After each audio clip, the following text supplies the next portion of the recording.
care. Joining me now, Democratic California Congresswoman Karen Bass. Good to see you, Congresswoman. Good morning. Thank you. Good morning. Good morning. One thing both sides agree on is that we are in uncharted territory right now, both in the White House and on Capitol Hill. Is it possible that you guys on the Democratic side could actually come to some sort of agreement with the president on health care? Well, I think if the president or the Republicans are willing to come to the table to improve Obamacare, I think anything is possible. The real problem is that if your stance is repeal and you won't talk about anything until you repeal, that makes it incompatible. I don't know how we could sit down if that is the position that either the Republicans on the Hill or the president would begin with. Senator Bob Corker just put out this tweet, and he said, we've come a long way in our country when the speaker of one party urges a president not to work with the other party to solve a problem. Having said that, realistically, understanding that many of you on the Democratic side have acknowledged that something needs to be done to calm the fears of a lot of Americans who know that there are issues with Obamacare the way it is now, what do you see as a possible path forward, realistically, Congresswoman? Well, you know, Democrats have never said that once Obamacare was passed, once the Affordable Care Act was passed, that there was nothing else that needed to be done.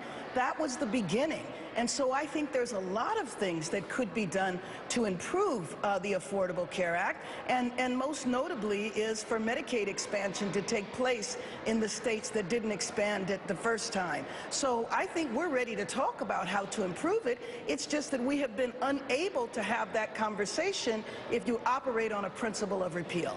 I mean, I've been here, I'm in my 7th year now. I've voted over 65 times for a repeal. If my Republican colleagues had a replacement, I think I would have voted 65 times for or against a replacement, and they clearly don't. You've met with this president. I think you were in the room, right, when he met with the Congressional Black Caucus. So I'm curious what your take on it is. Is he someone that on any given issue, understanding that maybe not all of them, but on an issue, you think he will listen, that you can move forward with him, maybe much to the chagrin of some Republicans?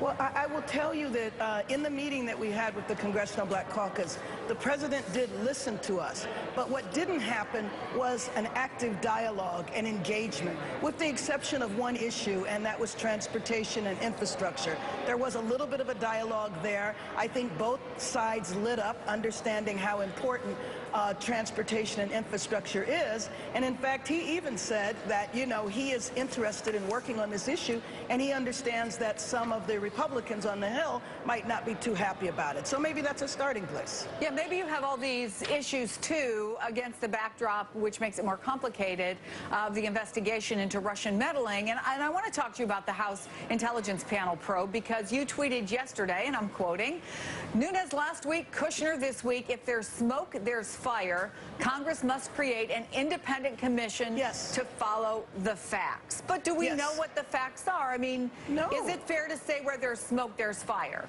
Well, you know what? It certainly seems like that every day. But let me tell you the main thing that I was trying to get across, and that is that the chaos that's been happening here with the chairman of the House Intelligence Committee just shows that we really need to take this outside of Congress. It needs to be bipartisan. We need people like Colin Powell, Howard Berman, to step up and be involved in an independent commission. And I think that the antics that's been going on here in the House is an indication of that. The Senate looks a little better. I mean, short of an independent commission, Congresswoman, do you think that the Senate and the FBI can get to the bottom of it? Well, I certainly hope they can. I think there's a better indication from the Senate, but I do have to recall that even the Senate chair of the Intelligence Committee, remember, he was called over to the White House and he contacted members of the press on behalf of the White House. So maybe he's in a little better position than Chairman Nunes, but I don't think it's a whole lot better. Congresswoman Bass, always good to see you. Thank you. Thank you. Thanks for having me on. And we'll be right back.